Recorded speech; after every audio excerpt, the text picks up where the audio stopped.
intelligence as an important quality to have. So much so, a group of specialists from Perth have banded together to create a new organisation, the Emotional Intelligence Society of Australia. Now, they are a not-for-profit educational organisation bringing together researchers, professionals and individuals from around the country and the world. And my next guest is one of the founding members. I have Associate Professor Chris Skinner on the line. He's a clinical psychologist from the School of Medicine at Notre Dame University. Good afternoon, Chris. Hi, Christine. Lovely to have you on the show.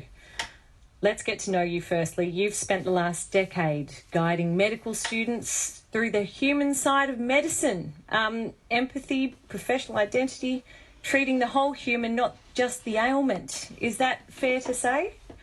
Depending on how you define ailment, yes, Christine. It's been a real journey. Not always easy, but enjoyable and a privilege. What is it like working with medicine students in this context, young people studying in the field? As I just said, Christine, it's a real privilege. I've just come from two groups of 25 to 30-year-olds who are doing medicine, studying first and second year medicine, and they're most of them, nearly all of them, are really energetic, wanting to learn, and also prepared to be fairly open in their responses in some of these areas. Now, so it's been a journey and will be. I'm sure. Emotional intelligence would be important in their field, in most of our fields, really. What is it anyway? Yeah, good question. I think lots of people have been struggling with what it is. Over the last 30 years, really, it's mushroomed from an original concept. It's now basically, it's really about identifying your emotions, using your emotions to stimulate thinking, to understand your emotions, and critically to manage your emotions or regulate your emotions. All tasks which are not always, as you would know, not easy. And when do we start to learn emotional intelligence skills? Well, one would like to think it's from sort of right from base one, if you like, right from early days. And in fact, there's a lot of work being done in educational younger age groups, primary school even before that, in terms of labelling emotions, discussing emotions, and generally increasing the social emotional literacy that kids really need, and that we can benefit as we grow into our adult lives. So it's a pretty broad base. Yeah, I was really interested to see that Thomas the Tank Engine has a book about feelings, which I very promptly bought for my daughter. You can see that he's blowing off steam when he's angry, and he's very happy when he's in love, apparently. And I suppose, it means that kids can then label their emotions. And how does it develop from there? When do we do most of our learning?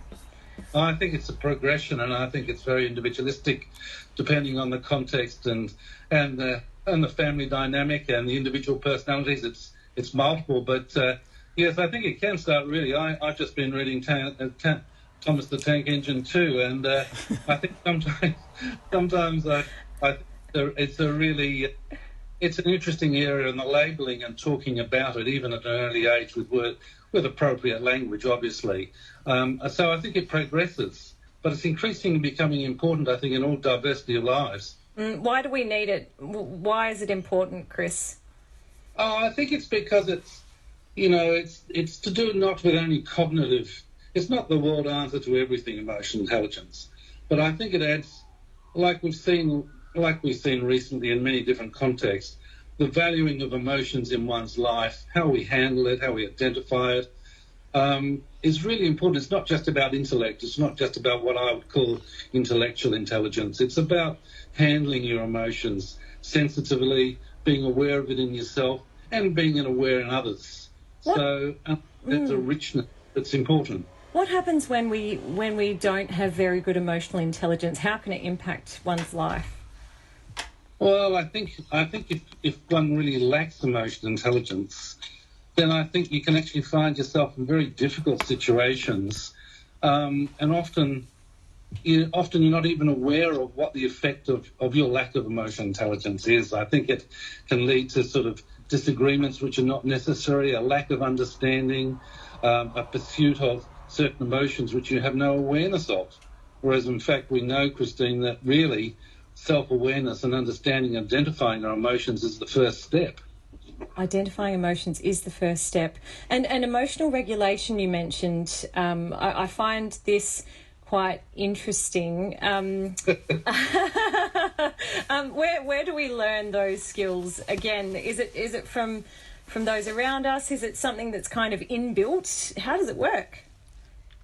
Well, I think difficult to sometimes know. I think I can only reflect it on my limited life so far. I think you learn it through a lot of different experiences in your life, perhaps a reflection, discussion in various contexts in various ways, and really coming to terms with some of the issues which can create hassles for you, and being able to sort of understand when your emotions sometimes get out of kilter, if you like, and sometimes you react and you think, how did I get there so quickly? And sometimes there's a need to understand that maybe there's stages of emotional regulation. There's a sense that you can go from being irritated to being then increasingly slightly more irritated. You don't have to go straight into being really angry. And I think that sort of regulation, if you like, and being aware of that can be really important in life. In 2019, you attended the International Congress for Emotional Intelligence. Was that a turning point for you and your team? How was this new organisation born?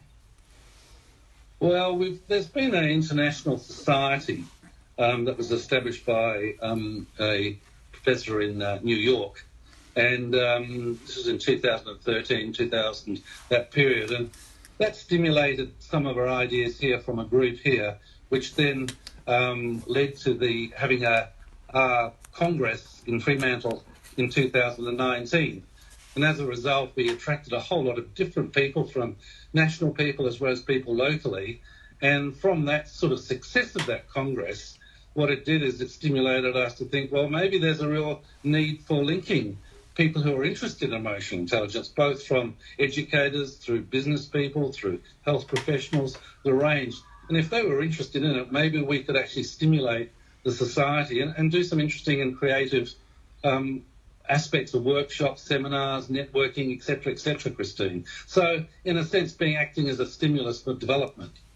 Is now the time, Chris? Do you think people are ready for it right now? And if so, why?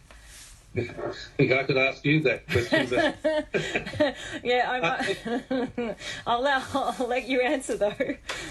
Thank you. I think there are so many recent examples, I think, Christine, of where there's been a real lack of, if you want to use empathy and emotional intelligence, which hasn't been demonstrated. And it's been used by many people in different contexts. Political leaders have used it. I remember Malcolm Turnbull, when he, way back, used the term early on about the importance of emotional intelligence. We've even got issues such as empathy training, and what that actually means is being used. And I think it's a reflection in our society that we're needing to start valuing this aspect of life, the interpersonal, the other, if you like, as well as our own self-understanding. Yes, because we can see what happens when it's not at the forefront and it's not genuine. And I suppose, what do you want to achieve with the society? What's the main goal from all of this, Chris? I think the group, the small team of about 5 or 6 of us, with some national experts as well, what we'd like to do is to stimulate interest in emotional intelligence, Christine. So there could be some really good discussions. So there could be some training and certification for people. So it's not just a generic term which is bandied around, but it's one that can actually have a bit of oomph behind it and can be developed. And we can actually run some powerful programs, and that can be used practically as well as empirically in our range of different professional and personal lives.